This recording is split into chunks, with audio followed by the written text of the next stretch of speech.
لقد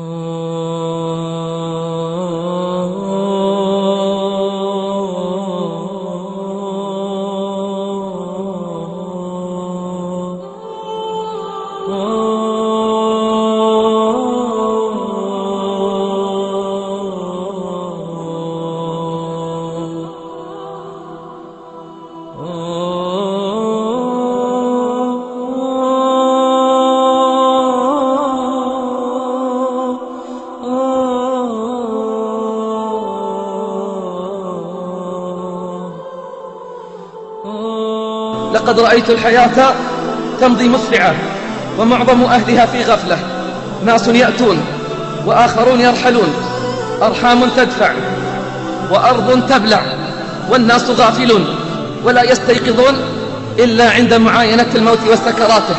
أحبتي، إن الحياة على ظهر هذه الحياة موقوتة محدودة، وستأتي النهاية حتما.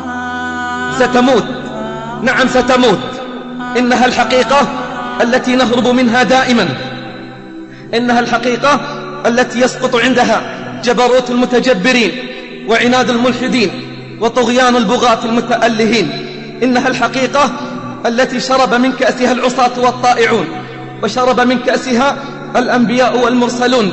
قال الله: وما جعلنا لبشر من قبلك الخلد أفإن مت فهم الخالدون. كل باك سيبكى، وكل ناع سينعى، وكل مذخور سيفنى، وكل مذكور سينسى، ليس غير الله يبقى، من علا فالله أعلى. اعلم بارك الله فيك أن لا سبيل للخلود في هذه الحياة، اعلم بارك الله فيك أن لا سبيل للخلود في هذه الحياة، فالكل سيموت. ليت شعري بعد الموت أين تذهب، رحم الله من اعتبر وتأهب. ليت شعري بعد الموت أين تذهب، رحم الله من اعتبر وتأهب.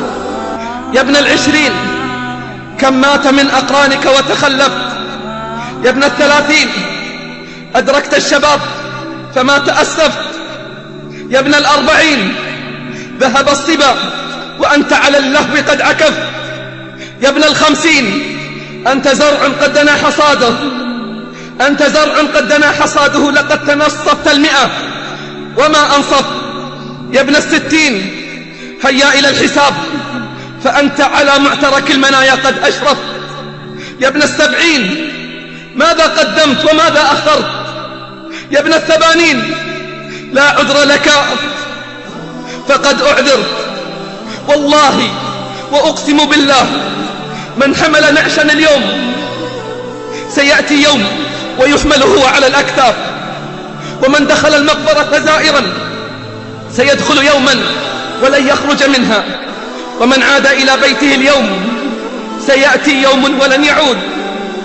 تفكروا أحبتي وتيقنوا، تفكروا أحبتي وتيقنوا أن الموت حق لا بد منه.